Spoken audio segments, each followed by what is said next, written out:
Thank you for tuning in to another edition of the PulseWave Report with yours truly, Dex, the Algo Capitalist, aka the Vulcan, coming to you live from PulseWaveTrading.com, home of the world famous PulseWave Price Trigger Reports. All right, without further ado, we're going to jump into our chart segment. All right, so the first one we got up here is the euro dollar. And as you can see here, the bears are still in control. The market did come down to meet the initial target of the trendline support right here before bouncing back up and then coming back down again to test the support again. Are we going to hit a secondary target of the top of the Kumo cloud and then fall into the cloud? Do I see a sub 120 in the works? It is possible. With rallies being sold, like I told you, it is possible. We shall see, but right now, that's kind of what it's looking like, ladies and gentlemen. Got to go with what we see here. All right, sticking with the forex side of the aisle, we got the pound sterling, British pound. You can see here that this one came into today with a rally alert. We got that narrow range inside day. This should set up that next drop as bears are still in control of this one. Trendline support is still what we're looking at here. So very interesting chart pattern shaping up here. All right, the next one is an equity. We're going to look at HACK, H-A-C-K. And you can see it's just straight up today. Here's your rally alert. Here's all this upside production. And the bulls are clearly in control with HACK, which means that our Illuminati index here is showing you that there is still nefarious things happening. Therefore, anything that you hear breaking in the news, you know that it's being manufactured, just like it has been for the past year. This is where we are, ladies and gentlemen, and it is not stopped. It's not stopping. We're well into the 60s now, new highs for this particular market. Flipping over to the cryptos, looking at Ethereum here. We have a crash alert for tonight into tomorrow's trading. A lot of flip-floppage around up in here. A lot of flip-floppage is taking place. Could this be a sign of a top? So you had the crash alert, got your downside production, flip-flop, rally alert, upside production, flip-flop. Now we got a crash alert. This market is all over the place. And if we do get a correction, the trend line support down here around the 850 level will be in play, ladies and gentlemen. Is Litecoin faring any better? No. Even more flip-floppage around the Litecoin. Rally, crash alert, just all over the place. Market is trying to digest all of this, and this is looking like a top in the Litecoin as well. And I think we're going to get a breakout to the bottom. And I think this one may fall sub 100 in the near distant future. Sorry to be the bearer of bad news here, but the way this thing is flip-flopping, it's looking like we're in the process of topping out in some of these markets. Here's your XRP Ripple. Same thing. A lot of flip-flopping around here in a bear market. All right, prices and everything below Kumo Cloud and trend line. So you are very bearish here. You're not trending at the moment. You're moving sideways, but you're still in this bear market. The bears are still, in the long term, still in control of this one. All right, short term right now, bulls are trying to wrestle it back. All right, we came into today with a rally alert. Got a little bit of a bump, and then the market reversed. So I don't know. Are the bulls going to be able to prop this one up and get it back up to trend line resistance overhead? I don't know. But we'll just have to follow the reports and trade what the market gives us. How about this one? This is the E-mini S&P 500. This market has also been straight up. We did have that brief blip, and the market did come down on an intraday basis, had that drop, created a bearish pointer, and then reversed and closed near the highs of the session. And right now, the bulls are still in control. Even though you're having these bearish pointers, they seem to be getting ignored for the time being. Market is ignoring them altogether. This is a major one right here. He just put in another one today. So At some point, a correction will come, just not today. Gold futures. All right, so here's gold. The bulls are really trying to hold it together right now, but this overhead resistance is a beast. I tell you, 1900 is a real psychological resistance right now point for gold. It is a strong resistance, just like 1875 is as well. Trend line and top of Kumo cloud, very powerful overhead resistance zone right now. And gold is really struggling. The bulls are still keeping it propped up, keeping it levitating right now. But, and you know, your price isn't really falling per se, but it's not going anywhere either. So it's just kind of stuck here inside of the Kumo cloud. So we'll see what happens. The next one we got here is the NASDAQ 100. Once again, straight up you go. A little dip on an intraday basis, and the bulls are still in control here too. So I don't know. Maybe the drop can come without warning. That is possible. It happens a lot more often than not. So we'll see. Here is the crude oil futures. Okay, so we have a rally alert for tonight into tomorrow's trading here. All right, is this one is going to try to get back up to maybe 54, somewhere around in there. We'll see. But this one is showing signs too of exhaustion up here. $55 seems to be a real psychological threshold that the market is having a problem getting to. So we'll see what happens on that one. Next up is the Russell My Hustle. All right, so the Russell My Hustle is pretty powerful here, just straight on up, ignoring bearish pointers like this one. This is a mad bearish pointer that was done on December the 21st of 2020. All right, and at some point, ladies and gentlemen, this will be rectified, and it's way down here, sub 1900.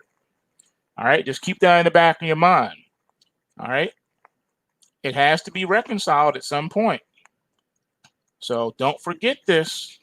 This is, no matter how much higher this market goes, you can't ignore this right here. Can't ignore it. Gotta deal with it. All right, you gotta deal with it. You cannot ignore it. All right, you ignore things like this at your own peril. I'm just telling you what I know. It's going to have to be reconciled at some point. Okay, at some point. Going to have to be reconciled. All right, next up we got, let's see here. I thought I looked at this one. I guess I didn't. Okay, gold futures. We did look at this one. I thought so. I thought so. Okay. And we just did the NASDAQ. We just did crude oil Russell. And let's see here. How about silver? Okay, here's your silver. All right, so silver came in today with a crash alert. We have the narrow range inside day. Normally, this usually will set up the next leg down. So we're watching this one as well. The market is hugging the trend line, ladies and gentlemen. It is, the prices are just hugging this trend line and not trying to go beyond it. Not by any stretch, any means. It's just hanging here, trying to get something going, which is really odd when you break it down, isn't it? It's really odd that the market is hanging out here. So this is where we find ourselves. Will the market try to do a little something? I don't know, but we're watching it. We're gonna continue to keep our eyes on it, keep our eyes on the prize, and see which way this one finally decides it wants to move. Overall, you're still in a longer-term bullish pattern, but right now you're in the auspices of a crash alert, and this one does have the potential to move into the $23 handle. So we got to keep a watch on silver. Another interesting one is the Dow here. This is the Dow futures. All right. So as you can see, you came into today with a crash alert. You got the crash alert. Here's the trend line support way down here, right around 30,000. All right, right around 30,000. And today we created a bearish pointer as the market rallied into the close. You also have the bearish pointer back here from December the 21st of 2020 that needs to be reconciled. And that's down here, which is around the 29.7, 29.6-ish level. Needs to be reconciled at some point. And this one's showing signs that it's topping out and breaking down a little bit. Definitely watching this Dow. All right, and now the next one we have here is the Australian dollar. And as you can see here, here's your crash alert. Bears is still in control, right? Bears still in control of this one. Trend line support down here around 75 is your initial target on this move. So we're watching this one as well. Bears still have it. You're not just, crashing or anything. It's like a slow burn, slow pullback. Downtrend channel is still in effect. We'll see where it goes from here, but the trend line is still where I would put my initial target on that one. And last but not least, the mighty Bitcoin Futures Composite Index. All right, so we came into today with the rally alert, got some upside production before the market pulled back into the close, and that gave us a crash alert now for tonight into tomorrow's trading. Trend line support down here around the 27,000 mark is the initial target for this one. Now, we do have the gap on the futures down here that needs to be reconciled, and there's no way around it. This gap will be reconciled, ladies and gentlemen. All right, it's going to get reconciled one way or the other. All right, just like pointers, gaps do get filled eventually. Okay, so we got to keep that in the back of our mind. We've clearly topped out temporarily. All right, the top is in right now in Bitcoin, and the market is correcting itself. If we can build a nice base here around the trend line support and then rally from there, that will really show you the strength of this market. Failure to get back bullish and start trending again will let you know the weakness of this market, and then we have no support. We will have no support if the key supports don't hold. I told you 35 to 30,000 is your first support zone.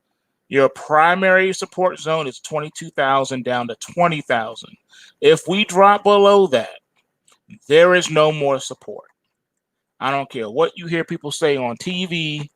There is no more support in Bitcoin if the primary support zone between 22,000 down to 20,000 does not hold. Do not listen to them. There is no more support below that. Once again, there is no support below 20,000. You do not want to see the primary support zone for this bull market, for this bullish formation. If that happens, the bull market is officially over in the Bitcoin, and you have no support. And mark my words, if that happens, 3,000 is not the support. That is not the key support level. We're talking getting down to anywhere from 1,500 to 1,000, ladies and gentlemen, or even lower than that, down to 700, 800. All right, so you need to hear me when I'm talking to you. You need these PulseWave reports, ladies and gentlemen, because if not, you stand to get creamed, decimated. If you had these reports, you would have been out near the highs already, liquidated those long positions, and you would have been shorting or standing on the sidelines. You would be getting your face ripped off right now. All right, you would have had another buying opportunity to catch that right there. Maybe could have called a little bit this morning and then popped your way through it or whatever. But other than that, no. So please pay attention to this. Also, I've been hearing on the mainstream news talking about the market. All this hating on the market. Okay, saying how ridiculous everything is. But see, a lot of these noobs. They weren't around in the go-go 90s. They wasn't here. So they don't remember the JDS uniphases. They don't remember Yahoo. They don't remember Tyco and WorldCom and Enron. They don't remember those. They don't remember Cisco Systems and Microsoft and all that, IBM. They don't remember all that and all the other tech names. Remember when the internet was being built and anything internet related was a gold mine. And none, hear my words, none, zero, zilch, none of those internet startups made any money, zero revenue, no performance track record, nothing. And capital was pouring into those names, pouring into those names. They couldn't. There was so much venture capitalist money going around. People were starting to turn stuff down. No, we don't need your money. We're good. We got enough over here. We can't take no more money. We all right. We good. So don't talk to me about lofty stock valuations and earnings per share. No, there were no earnings per share during the .com craze. All you had to do was start a company and put the word .com behind it. I guarantee you're going to get some money. Somebody going to put money with you. So don't tell me about what, don't cry because GameStop stock exploded. All right. Don't talk to me about that. I don't want to hear that. There's no reason why that stock should have exploded. They were staring into the abyss. They were going into bankruptcy. Did they file bankruptcy? Well, it doesn't matter if they filed it or not. No, it does matter. And if they did file bankruptcy, it doesn't matter. If people believe in a stock and they want to pour money into it, the stock's going to rally. Plain and simple. You don't have to like it. The reason why they're using GameStop, surge and explosion in the market today as the poster boy for insane markets and insane people trading insane markets and calling them gamblers is because you're hurting the establishment. The establishment was mad short in GameStop.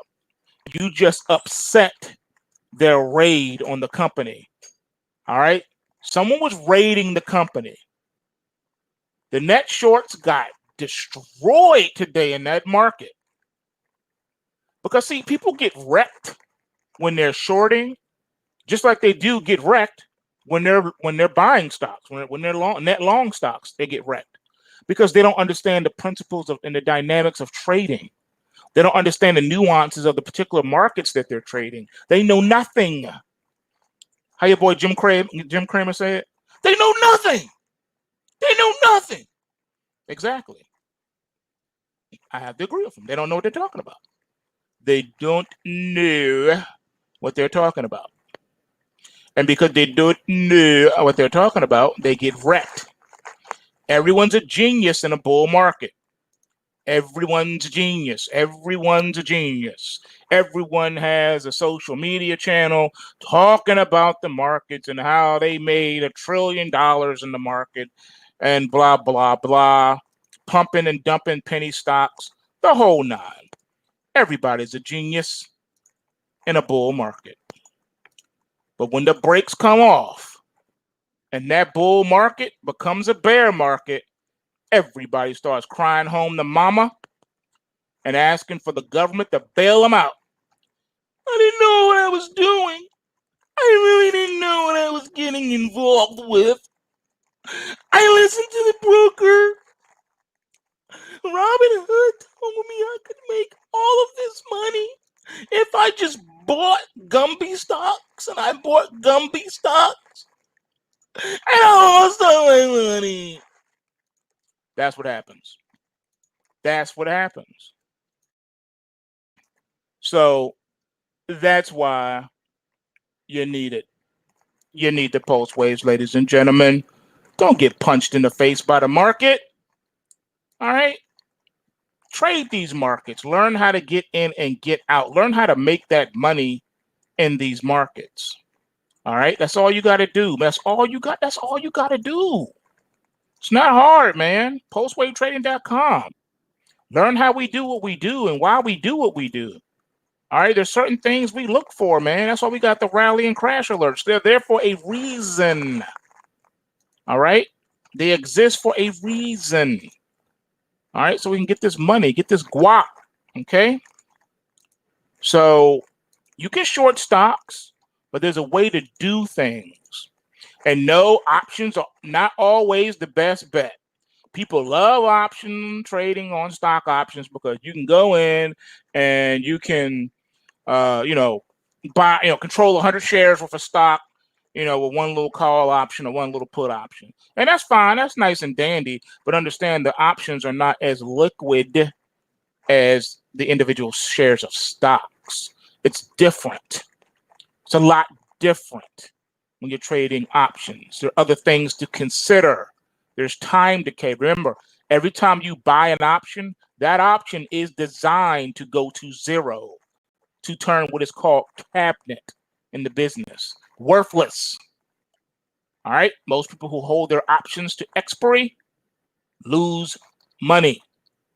And most of the time, it's all of the money that they use to purchase the option. So remember that when you're buying options. All right? I hate options, but there are times and once in a blue moon where I will buy some options, but I hate options. I'm not poo-pooing on people who use them and love them and have fun with them. That's good. That's your game. I know my game. I am a straight dude. I buy straight shares. I buy straight futures contracts. No playing around. I don't have time for no options. All right? That's just me. You ain't me. You do what you got to do, what you feel comfortable with. But by all means, ladies and gentlemen, don't listen to these talking heads. They mad because Robin Hood people, the little guys, getting a piece of the pie and they don't like it. And you're upsetting their markets because they're, the things that they've been doing and the little things that they've been exploiting, they can't exploit no more because all that volume of money is pouring in. So when they want to short a stock and then all the little guys come in and want to buy that stock, they get punished. They get spanked. They get punched in the face. And it doesn't feel good. So they say, excuse me, you guys, can you stop buying stocks that we're shorting? They might as well come on. They might as well just come on out and just say it just like that. Can you not buy this stock today so that our shorts, we can take profit in our shorts? All right, I see you in the live chat. All right. I wasn't ignoring you, my man, that wanted to about AAVE crypto. That's not in my system, so I don't have that. All right. I can only show you the cryptos that are on the dashboard on our website. In the future, I may or may not add some more cryptos. Cryptos takes time for me to add a crypto. It takes a lot of time. Not all of them are will run in my system because there's not enough data or whatever. So, yeah. But that AAVE is not in the database. I apologize for that. Sorry about that. All right. So you want to see Amazon. So here is Amazon. All right. So you had this gap here. You had this rally alert, and then the market gapped up and was really happy. And then here's this upside production. Then we get the crash alert. You get some downside production today, and then the market reverses onto the close. So let me break this one down for you.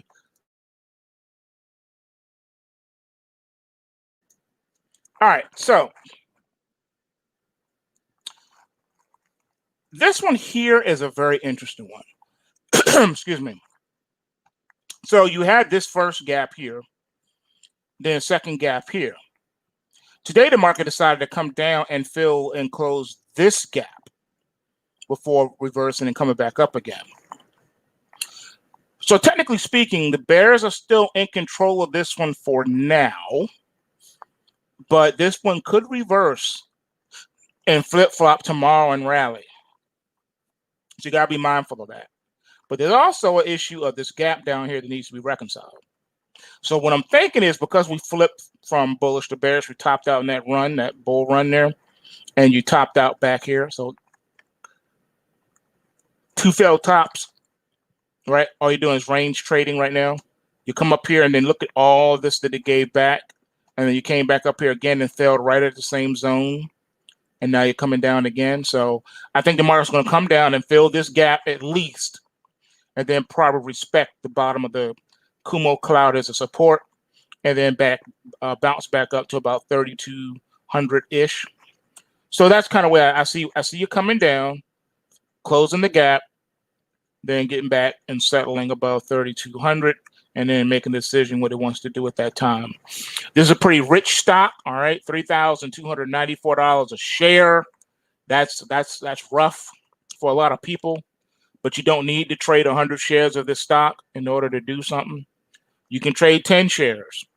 Seriously, you can trade 10 shares. You can do that. And believe it or not, when you have a stock that moves $700 in a day on 10 shares, that's still a good piece of money, good piece of change. Or you can go in, you can buy the calls too. You can use the PulseWaves to purchase your options too. You can do that. All right. All you're doing, instead of buying the shares at the price inflection point, you're just buying the strike price at the price inflection point. And I think I did do a tutorial on the dashboard on trading options with the PulseWaves. Okay, so there we go on that one. Yeah, this is earnings season, family. So remember, during earnings season, anything goes. Anything can happen. They can come out and say something slick, and this thing could gap up to $4,000 a share tomorrow. Seriously, don't underestimate earnings seasons. I've seen stocks do incredible things during earnings. Google was famous for moving $70 in the aftermarket, in the after hours, after earnings reports. So don't get smoked and don't get greedy. If you're going to play earnings, be smart.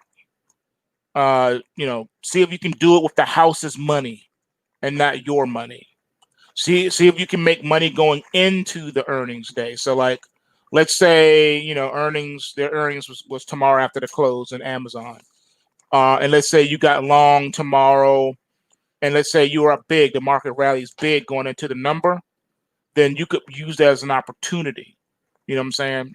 And then if it pops in after hours, like really hard, you can make a decision. Do you want to get out and take profit in the after hours run? Or do you think it's going to run some more the following day?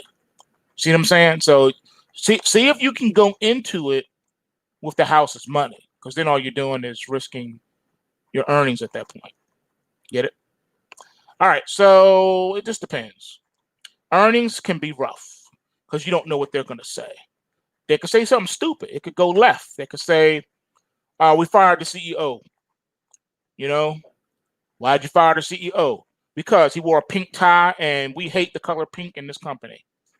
It could be something ridiculous like that, and then the stock is down $700 in the after hours, and you're like, what in the world? So anything goes, man, in the stock market. So just be careful with these high flyers.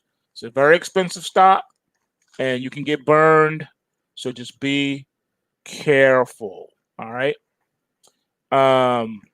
Nope, I didn't do Twitter yet. You right on time. I can pull that up for you real quick. And then I got to go. Let's see here, Twitter. All right. Let's see what's going on with the old Twitter, the New York Stock Exchange. What we got going on? All right, here's your Twitter. Oh, crash alert tomorrow for Twitter. Here's Twitter right here, ladies and gentlemen. Here's Twitter. All right, so it looks like Twitter has a crash alert for tomorrow's trading. And it looks like this one is threatening to drop out of the Kumo cloud and fall off the cliff.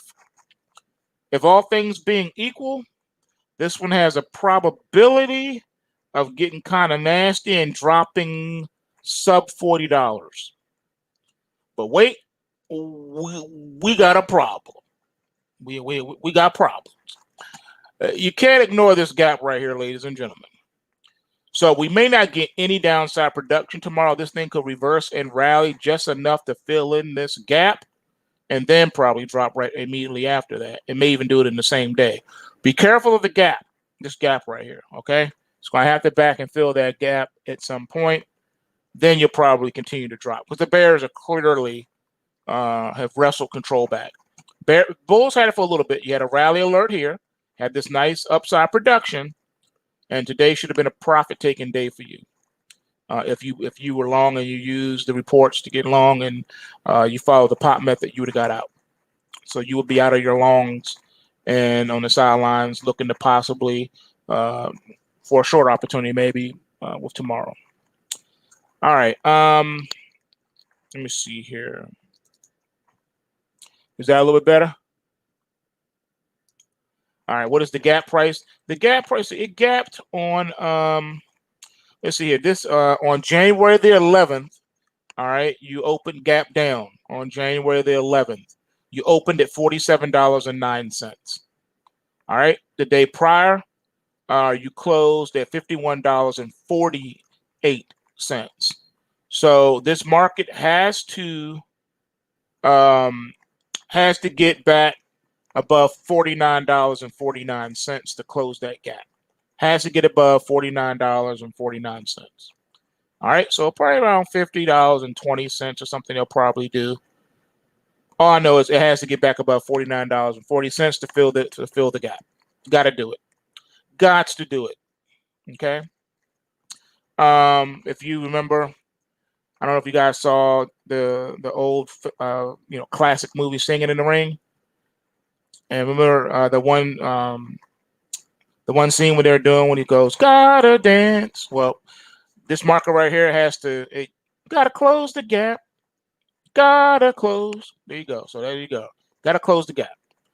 Immediately, it must do it. If it does not, then no matter how far down you go, it will only be temporarily, and you can expect another rally alert around that bottom, and then they'll get you up here to close that gap.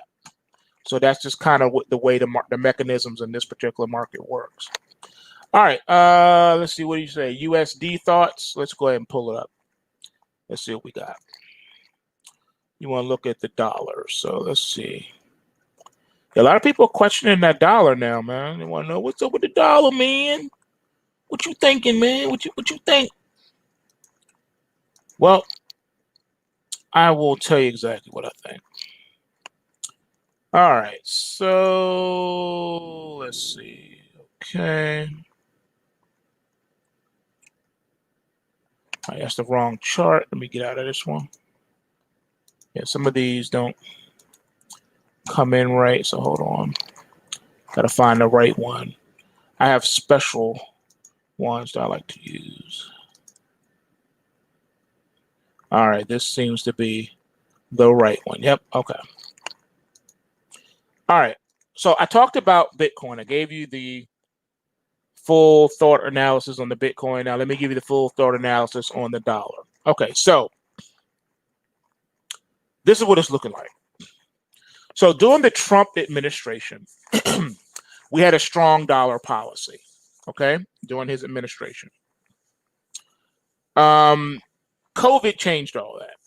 All right, so all year last year, for the most part, the dollar was in decline, as you can see on this daily chart, okay? So going back to March, all right? Starting in March, that's when the dollar topped out, all right? It was above par, all right? You're at 103, and then you come down here to where you are. We hit a low recently on January the 6th of 2021.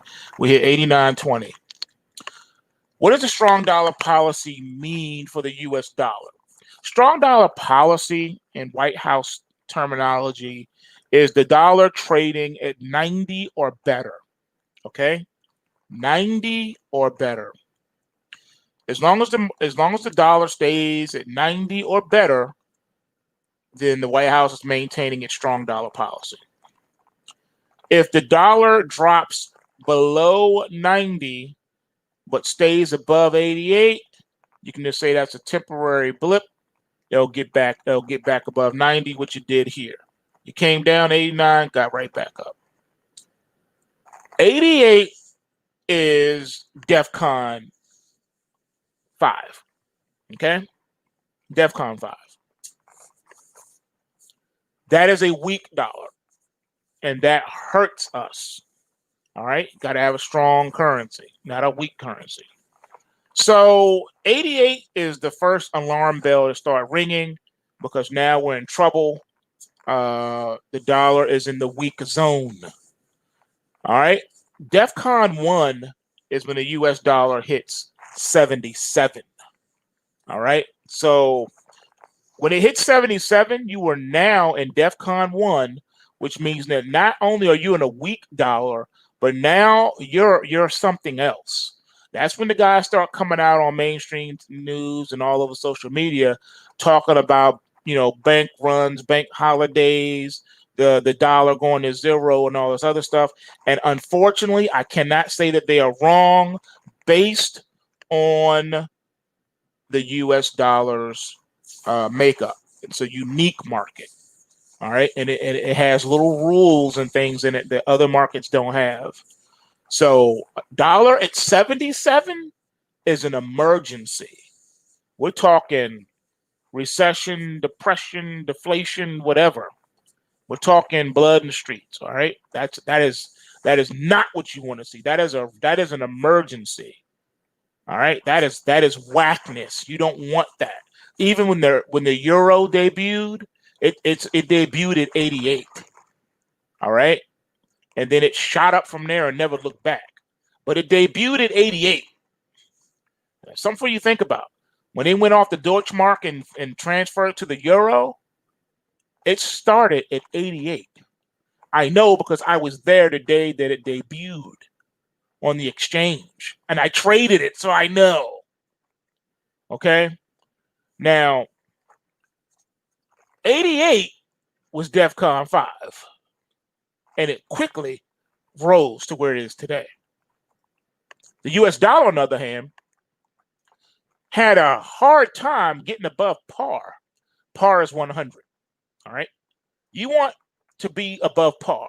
When we're talking about a currency, currencies want to be above par. Bond prices want to be above par. Anything below par, ladies and gentlemen, I don't care how you like it. It's not about emotions. Anything trading below par is weak. It's weak.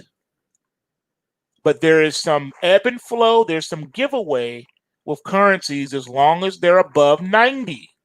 So a currency above 90, even though it's below par, is still said to be on the strong side. All right? As long as they can get back above par. That's why you look at a lot of currencies, they're not above par. They're like in the 70s or what have you. Okay? But the pound and the euro, they're way above par. All right, they're way stronger than the dollar. The dollar is inferior to the pound and the euro, but yet the dollar is still the world reserve currency, but it's not the strongest currency. You would think that the world reserve currency would be the strongest currency, but that is not the truth. The US dollar has lost like 95% of its purchasing value over its lifespan. So there you have it. That is all you need to know when it comes to the dollar and when it comes to currency trading. The dollar needs to stay above 90. It can dip as long as it doesn't dip to 88. 88 even to be precise. It can go to 88.50, 88.01, 88.10.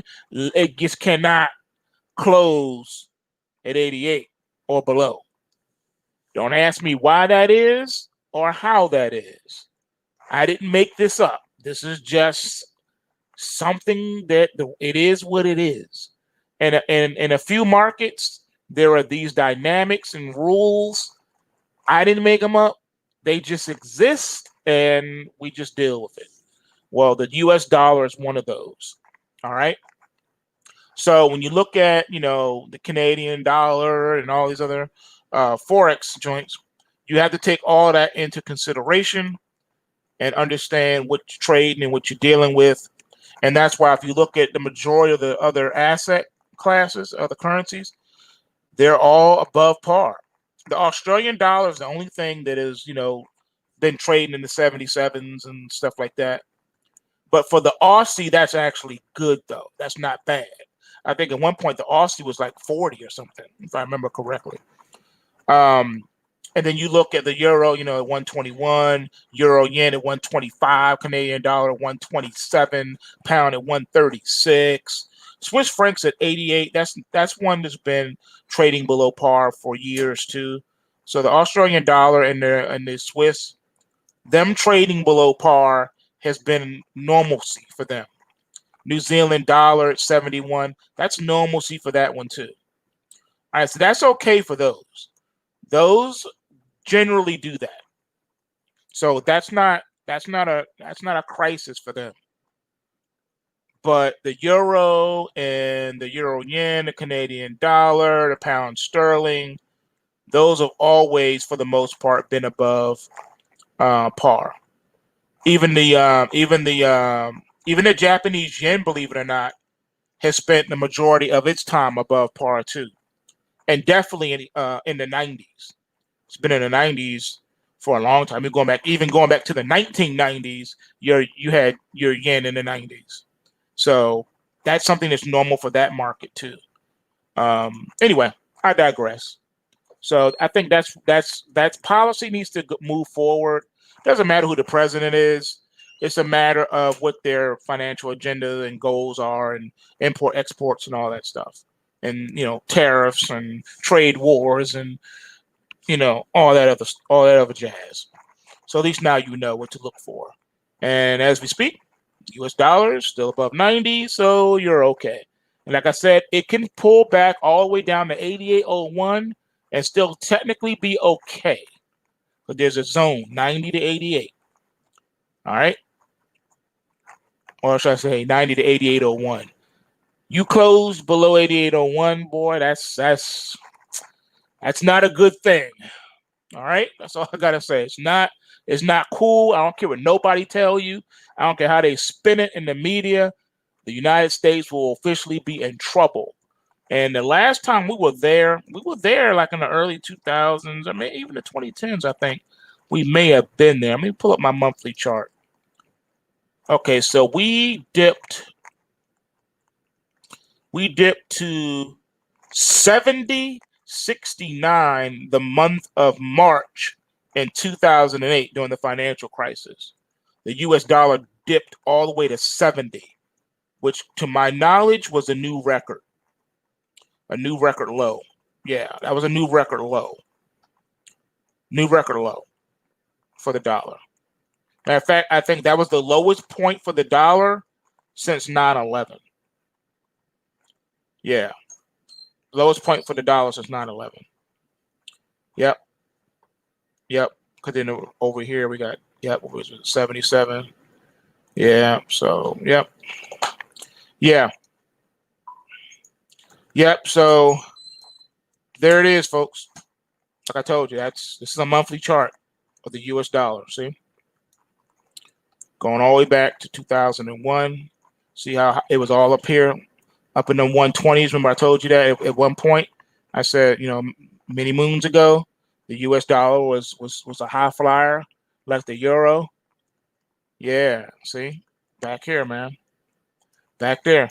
Even in the 90s, in the late 90s, the dollar had got high too. So then you see we came all the way down to 70. We fell from July of 2001, right? This is pre-9/11. So July of 2001, the US dollar was up. The high was 121.02. We fell from 121.02 all the way down to 70, right? All the way down to 70 in just 7 years. Here's July of 2001. Here's March of 2008. Now, somebody say, well, 2008 was the financial crisis. Nope. March was not the financial crisis. No one was talking about a financial crisis in March of 2008. You didn't start talking about a financial crisis until September of 2008. I remember because the top or the bottom fell out technically at the end of August in the market. Yeah. So this is pre-financial crisis, ladies and gentlemen. What does that tell you? Now, I'm gonna end it with this. All right. What did I tell you guys about gaps, and what have I taught you about pointers? I told you pointers are like gaps. At some point, the market is going to correct, and it's going to come to that pointer. Well, I'm gonna let y'all in a little secret. So you can try to hide the truth. You can try to scrub and censor the truth off the internet, but the market will always find the truth.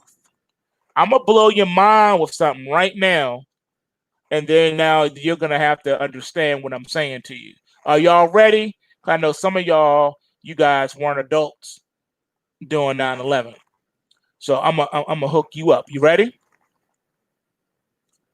This right here is July of 2001, right? This right here is August of 2001, right? Then this right here is September of 2001.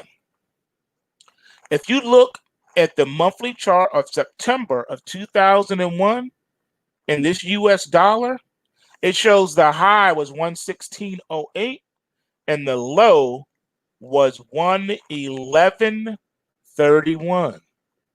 Now, you remember I told you guys they scrubbed the data from 9/11 as if 9/11 never happened.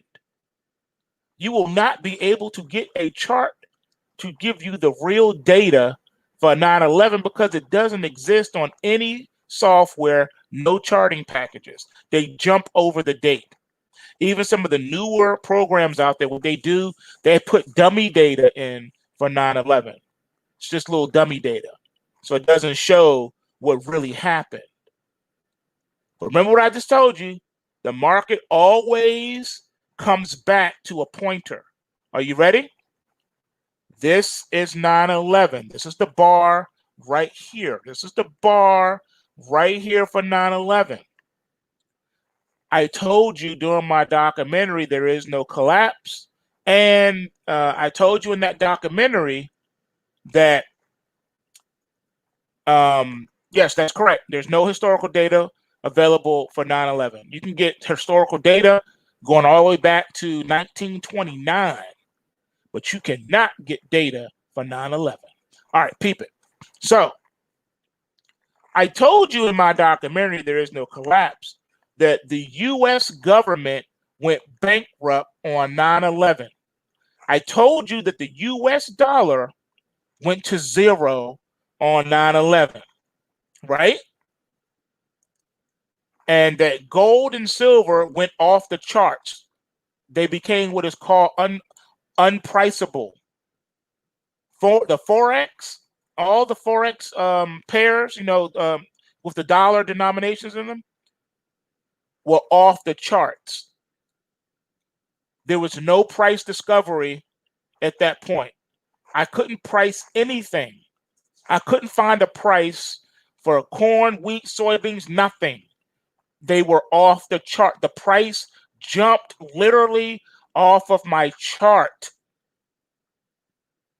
And I couldn't scroll up any higher to get there was no price, ladies and gentlemen. You want to see the proof for that? You want me to show you all the proof? What I tell you about pointers, huh? I said at some point, the market will come down and reconcile the pointer. Are you ready? Peep this. This is September of 2001. Here's the low point in March of 2008 when the US dollar hit 70. This is where they stopped it. This is the price they went to before they turned the machines off and closed the markets, ladies and gentlemen. I rest my case. This was it. On 9/11, the dollar didn't stop there. It stopped here before they turned the markets off. Technically speaking, you're supposed to see a bar that stretches from here all the way down to here on this day, ladies and gentlemen, on this day. But it took 7 years for the market to come down and close the gap for 9/11 prices. And here's one more thing, and I'll leave it at that. Do you really think that 2008 financial crisis was really about the financial crisis? I'm here to tell you, ladies and gentlemen, right now that it had nothing to do with the financial crisis. Do you want to know why the market bottomed out in March of 2009? Because they had to come back to the pointer made on 9/11 and close the gap. The S&P 500 went to 666, letting you know that it came down here to close the gap, to close the pointer. Because technically speaking, that's where the stock indexes went on 9/11. Yes, the market was wiped out. That's why they turned the machines off and closed the markets. They didn't just close the stock market. They closed the futures markets, the forex markets, all of it. The options market, the stock market, the futures market, the forex market, all closed down. But the market is not stupid. The market said, you can close me down, but eventually, you know, I'm coming back to those prices, ladies and gentlemen. Well, this is all what happened right here. The dollar going down here, all it was doing is reconciling the pointer that was made on September the 11th, 2001. When the S&P 500 hit 666, all it was doing, ladies and gentlemen, was going back and closing the gap that was made on 9/11. That was the real truth behind the financial crisis, and you thought it was about something else. Ladies and gentlemen, I submit to you, it was not about that at all. All right, at all. Now, on this chart, I don't have all of that data. This only goes back to here. I don't know why. But anyway, I had to show you all that. But I use it, just stick with the US dollar chart that I showed you. That was the best example. All right. So now you know. All right. Now that's that there you go. That is my complete analysis on the US dollar and on your Bitcoin. So now you know where we've been, and now you know why we went there, and why you don't have to worry about us ever going back there. Not saying it can't happen, but there will be no reason for it to happen according to the market, because we've already been there. The market has already filled in the pointers. So the lows from 9/11, the real lows, not the lows after they reopened the market. No, the real lows that was made on that day had they not closed the market. All right, this is the monthly of your Twitter. You want to know how low Twitter can go? Twitter technically can go all the way back down here to the key support levels at around $10, between $15 and $10 a share. Ultimately, that's where it can go. Yeah, ultimately, according to this monthly chart. Absolutely. All right, absolutely.